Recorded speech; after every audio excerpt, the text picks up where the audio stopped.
Welcome at the Getty in Los Angeles, California. My name is Markus Gross and I'm head of conservation of the Fondation Beyeler, and I have the privilege to be here in a conservation partnership program, and I'm working at the conservation department in the painting conservation department.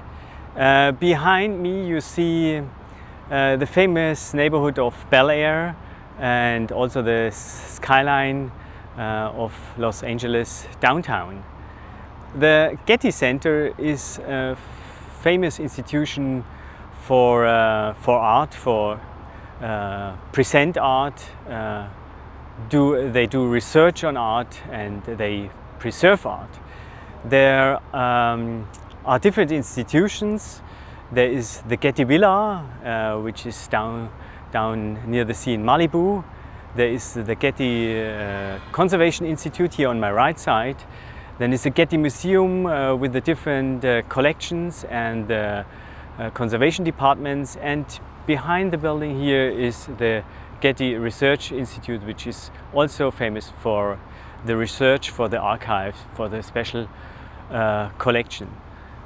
For a conservator to be here, to work here, it's a kind of heaven. The facilities are most of the best, I think, in the world, and the extraordinary is the collaboration and the networking between all the colleagues. More than 1,000 people are working here in this complex. But for me also, in the exchange you have during the day, you have it also in the end of the day. So I live together with 30 scholars from different nations. They're working on different projects, art historians, conservators, and it's very fruitful to speak to each other, to learn to each other, and also sometimes to cook together. What is the so-called conservation partnership program? A conservator comes to the Getty with an artwork, do research and work on that artwork, a kind of serial time of period, and after the project is finished, then the object or the painting will be installed in the collection for several months. So I came here for 3 months. I will be here for 3 months, and I came with a Picasso, early Picasso from 1907, women, demoiselle study, a huge painting from the Beyeler collection in Basel, Switzerland.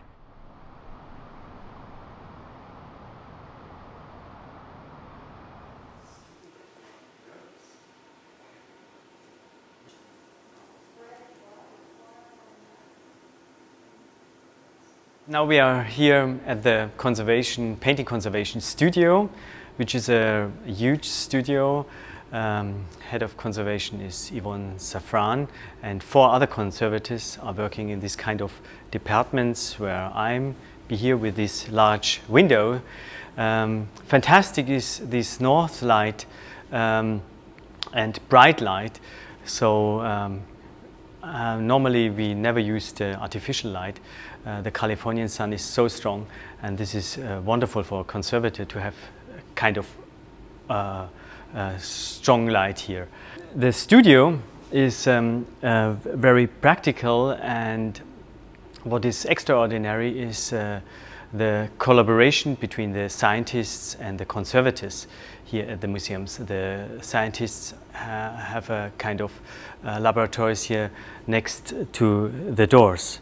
So this gives me also a bridge, this collaboration, scientist and conservator, to the project. Why the Fondation Beyeler is here with this Picasso painting, Women Sketch Demoiselle from 1907.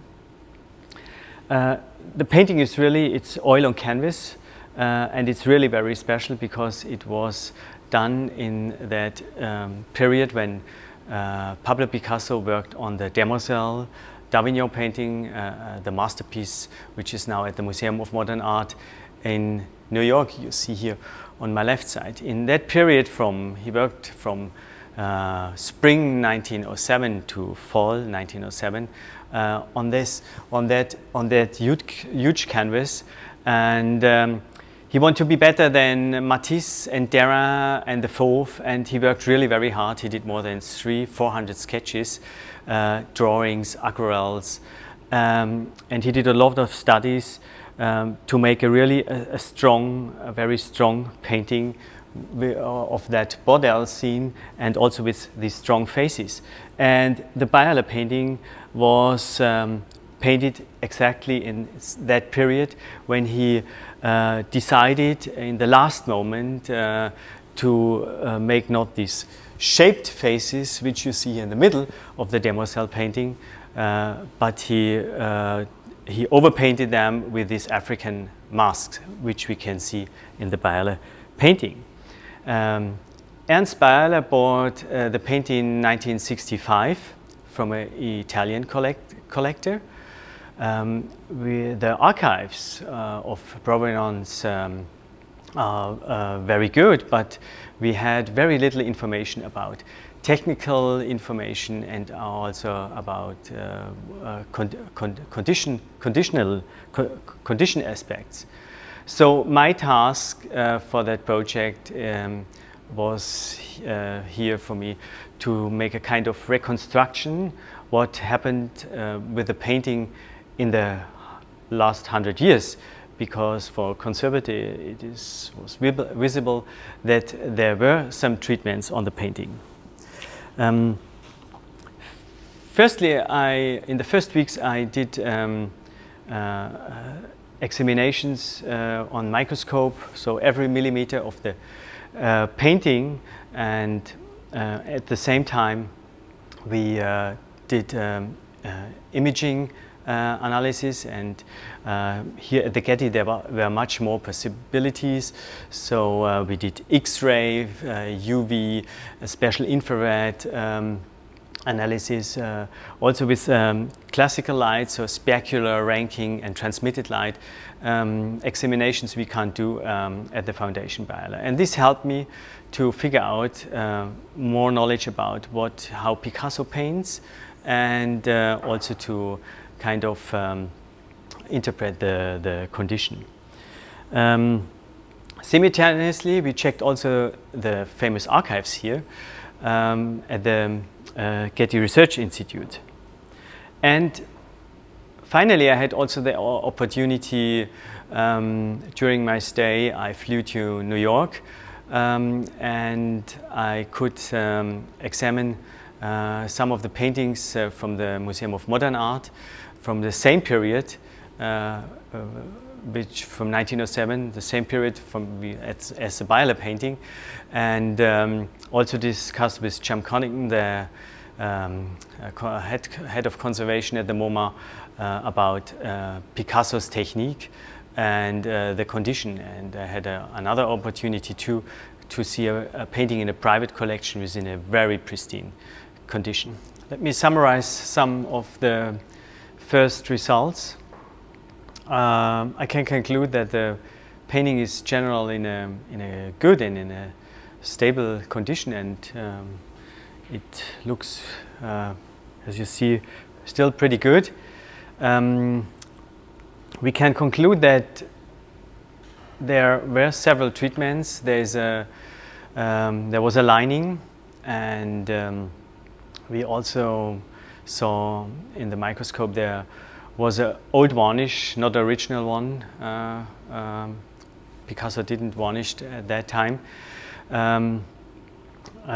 which was very brown, was removed, and a new varnish was applied, which we can see now. And this varnish is a bit affected and is very patchy.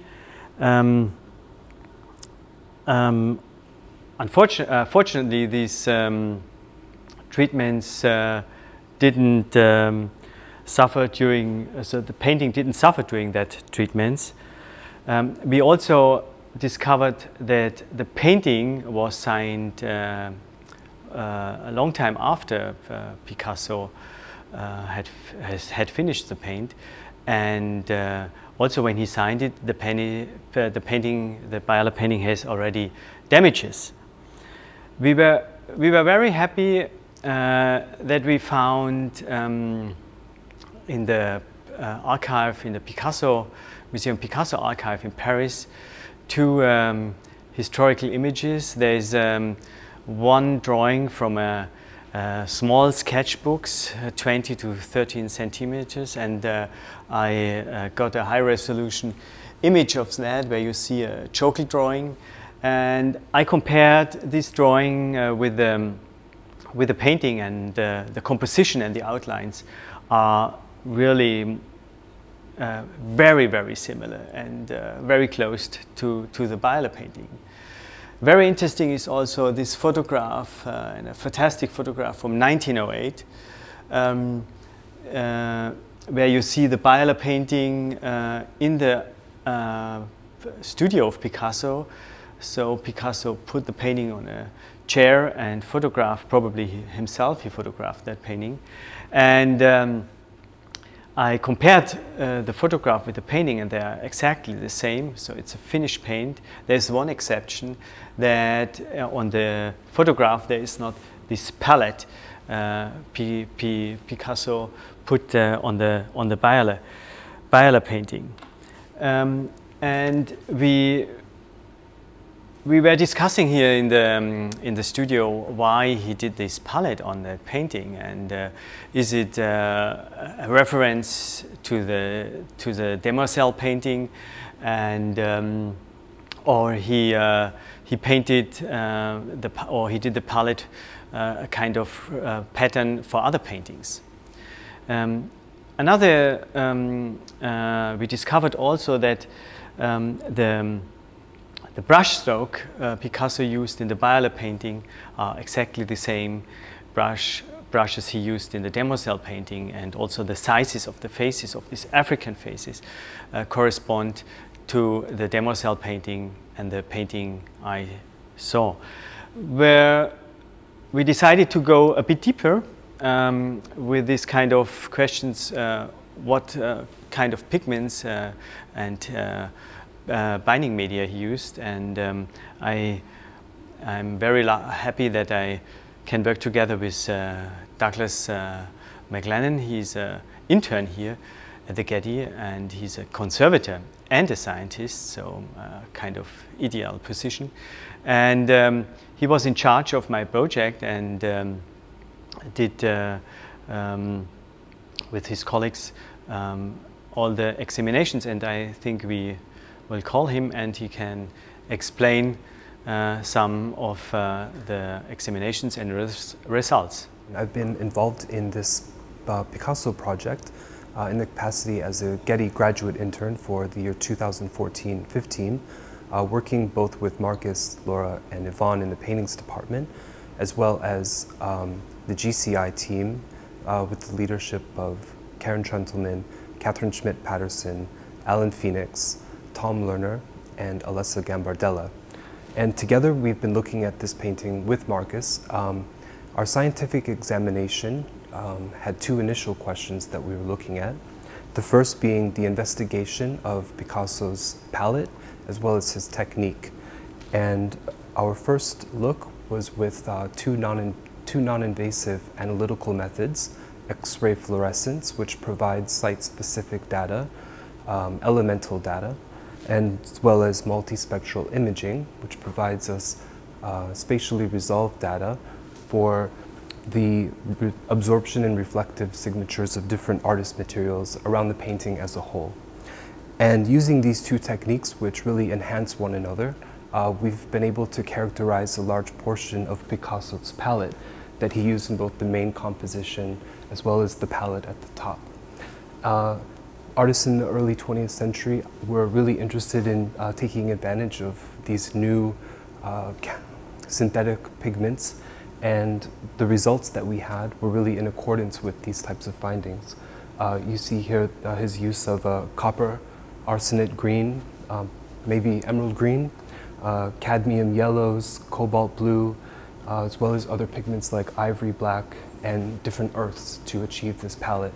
We also found an interesting result in the palette where the use of chromium green, which was not found anywhere in the main composition. Our second question was an analysis of the overall condition of the painting in order to help with the treatment of the painting. And we've been looking at analyzing the organic binders used in the retouching and fill materials, which you see here in the corner, a new ultraviolet light, as well as with the removal of the retouchings. There are in-paints and retouches along the edges of the paint. I'm very happy that it's only at the edges. And these in-paints and over-paints, they are white and we can't see them with normal light, not very good.